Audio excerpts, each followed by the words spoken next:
Call me irresponsible, call me unreliable. C'est avec le football, Grégoire. Oui, et des Bleuets, une équipe de France de moins de 21 ans, qui tentait de se qualifier pour son Euro, c'est loupé. Voilà. En fait, ils ont battu hier des Nord-Irlandais, mais ils ne sont pas qualifiés. On regarde, je vous explique ce qui s'est passé. Hier soir, les Bleuets sont allés battre l'Irlande du Nord 3-0. L'attaquant du PSG, Jean-Kévin Augustin, s'est offert un doublé et le dernier but est de Dembélé. Mais les jeunes Bleus terminent deuxième de leur groupe. William, derrière la Macédoine, c'est insuffisant. Seuls les premiers de chaque groupe étaient qualifiés pour l'Euro et les 4 meilleurs ayant droit à des barrages. Les Bleus ne font pas partie de ces barragistes. Et nouveau fiasco pour l'équipe de France Espoir qui n'a pas participé à un Euro depuis 2006. Et pendant ce temps-là, les plus vieux tentent de se qualifier pour le Mondial 2018 et l'Allemagne a remporté sa 3e victoire dans ses éliminatoires. Victoire 2-0 face à l'Irlande du Nord, but de Draxler et de Khedira. Et du côté de l'Angleterre, les Anglais que vous allez voir en rouge, ils rentrent de Slovénie avec un nul 0-0, mais ils peuvent remercier leur gardien Joe Hart qui a été impeccable. Les Anglais sont en tête de leur groupe. Un petit mot encore de football avec la Pologne qui est en blanc maintenant et qui arrache la victoire contre l'Arménie 2-1. 2 buts du Polonais Robert Lewandowski. La Pologne est 2e de son groupe derrière le Monténégro.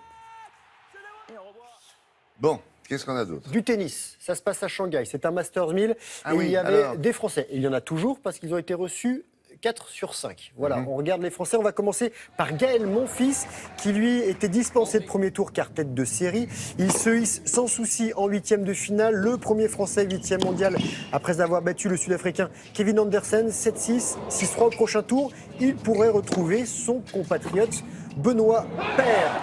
Une deuxième victoire en 2 jours pour Jo-Wilfried Tsonga, finaliste ici en 2015. Le Manceau, 13e du classement, a battu Tipsarevic, le Serbe, 158e. Le score, 6-3, 7-6. Et Tsonga passe lui aussi au 3e tour.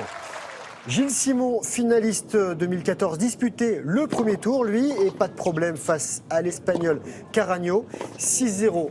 6-3 pour le Français qui est devant vous là en rouge. Ça passe aussi pour Lucas Pouille.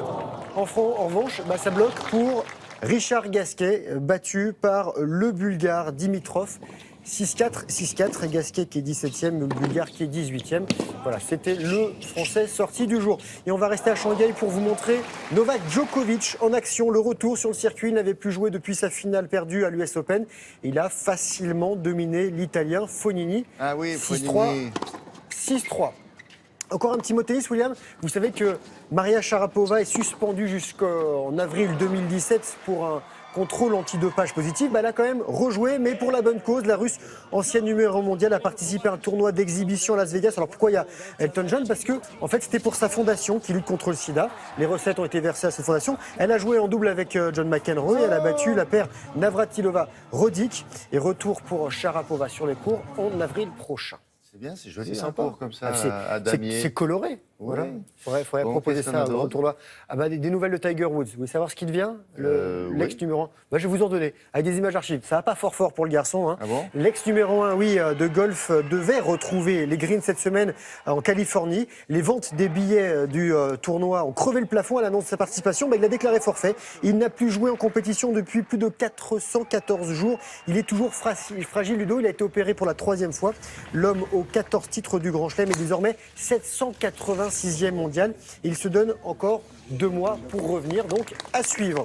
Bientôt, il va être au même niveau que Nathanaël de Raxon. Nathanaël serait peut-être un peu meilleur même. Ah ouais. Des nouvelles de Rome, on le savait, les JO de Rome n'auront pas lieu parce que la candidature a été mise de côté. Voilà, pas de JO en 2024. Il reste Budapest, Los Angeles, Paris. Et la décision, ce sera le 13 septembre prochain. Et je vous parle de VTT régulièrement. Et ça, c'est le plus grand rendez-vous de VTT au monde, le Rock d'Azur, 33e édition. Ça se passe à Fréjus dans le Var. Il y avait plus de 100 000 amoureux du mountain bike venus voir les nouveautés et les champions. 20 000 participants sur toutes les courses. Et la course phare, 56 km de poussière et d'effort avec un jeune Français qui s'appelle Jordan Sarrou qui s'impose. C'est lui. Jordan Sarrou est triple champion du monde en duo mixte avec l'équipe de France. C'est très sympa comme événement. Il faudrait faire ça d'un peu plus près, peut-être un jour, non? Je veux bien vous emmener. Moi, je vous dis ça comme ça. Ah oui, je m'inscris. Tout à l'heure.